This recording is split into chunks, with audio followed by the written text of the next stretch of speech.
ప్రజలు ఉన్నారు. ప్రజలకు ఏం న్యాయం చేస్తారు? ఆ నియోజకవర్గాల్లో ఎమ్మెల్యే అలా చేసిండని జనసేన పార్టీకి ప్రజలందరూ కోరుకుంటున్నారు. ఆ అమ్మాయి ఏమన్నా అబద్ధమా నిజమా ఏదో ఒకటి తేలిస్తే అయిపోతుంది కదా. ఇంత పార్టీ గురించి ఇలా చేయడం తప్పని నేను అంటున్నాను. మహిళా పట్ట మహిళకు రక్షణ అంటున్నారు ఈ ప్రభుత్వం, మరి ఏమవుతుంది ఇంత అని నేను అంటాను. ఇంకో విషయం ఏంటంటే సార్, గతంలో కూడా ఇట్లా చాలా మంది వీడియోలు బయటకు రావడం జరిగింది. ఇప్పుడు వీళ్ళు అధికారంలో ఉండి కూడా భయం భక్తి లేకుండా ఇట్లాంటి ఎఫ్ఐఆర్లు పెట్టుకోవడం కూడా ఎంతవరకు కరెక్ట్ అంటారు సార్? అంటే మాలాంటి వాళ్ళని ఎవరు ఏం చేయలేరన్న ధీమా వ్యక్తం చేస్తున్నారా, లేకపోతే ఏంటి? ప్రజల పక్షాన ఉన్నారా, లేకుంటే ప్రజలకు ఏం చేయాలని వీళ్ళు అంటున్నారు? సభ్య సమాజానికి ఏం చేయాలనుకుంటున్నారు? ఏం చెప్పాలనుకుంటున్నారు? వీళ్ళు సమాజానికి ఏం చెప్పాలనుకుంటున్నారు? కొత్త పార్టీ ఇన్ని రోజుల దాకా లేదు, గత 10 ఏళ్ల నుంచి ఆ పార్టీలలో జరిగినాయి అంటే నెక్స్ట్ వీళ్ళ ఫ్యూచర్ ఏముంటుంది ఈ పార్టీది? ఆ ఎమ్మెల్యేలను సస్పెండ్ చేస్తారా, లేకపోతే ఆ అమ్మాయిని కూర్చున్నబెట్టి ఏం చేయింది ఏం కథ అని ఇంతవరకు 6 నెలలు కాదు 1 మంత్లో నేను తీసుకుంటా అని చెప్పారు పార్టీ నుంచి. ఇంతవరకు ఏం తీసుకున్నారు ఏం లేదో వాళ్ళకే తెలియాలి. ప్రజలకు ఒకటి సందేశం అయితే తీయాలి.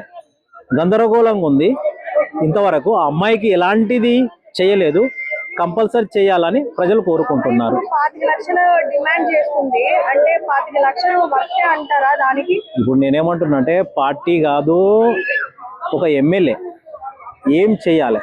2 లక్షల మంది ఆయన చేతి కింద ఓటేసిన అధికారులు గాను ప్రజలు కానీ ఎవరైనా ఉన్నారు కదా, వాళ్ళకి ఒక అమ్మాయికి ఇలా జరిగిందంటే మిగతా వాళ్ళకి ఏం న్యాయం చేస్తారు అని ప్రజల్లో అనుమానం ఉంది. దాన్ని దూరం చేయాలంటే మన జనసేన అధ్యక్షుడు పవన్ కళ్యాణ్ గారు ఏదో ఒకటి చేసి దాన్ని సద్వినియోగంగా చేయగలరని కోరుకుంటున్నాం ప్రజల తరపున. అయితే సార్ ఆడవాళ్ళ మీద ఏమంటారు, వాళ్ళని కొట్టడం కానీ తిట్టడం కానీ ఆరెంజ్ ఇప్పుడు ఆడవాళ్ళను చేయడం లాంటివి ఏమైనా చేసినా కానీ అలాంటి వాళ్ళని ఖచ్చితంగా శిక్షిస్తామని చెప్పేసి చాలా స్టేజ్ మీద కూడా పవన్ కళ్యాణ్ గారు చెప్పడం జరిగింది.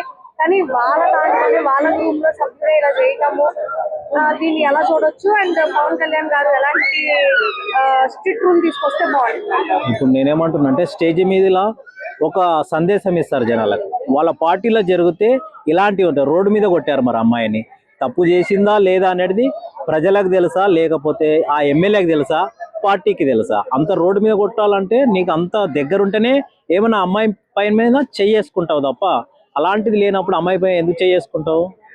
నీకు సన్నిహితంగా ఉంటేనే కదా అమ్మాయి పైన చేసుకునేది. ఆ సన్నిహితం లేనప్పుడు నువ్వు అమ్మాయిని ఎందుకు కొడతావు? కొట్టలేము కదా. ఇప్పుడు పార్టీ స్టేజీల మీద కాకుండా జనాల మధ్యన ఉన్నారు కదా, ఏమి చెప్తారో చూడాలి, వేచి చూడాలి. 6 ఇప్పుడు 2 నెలలు అవుతుంది, ఇంతవరకు ఏం మెసేజ్ లేదు. పోలీస్ స్టేషన్లో మెసేజ్ లేదు. పోలీస్ వ్యవస్థ ఉందా, ప్రభుత్వం ఉందా, ప్రజలకు ఏం సమాధానం చెప్తారని రేపు తెలుస్తుంది. ఈ నెల ఆఖరికల్లా ఏదో ఒకటి సందేశం ఇస్తారని నేను అనుకుంటున్నాను.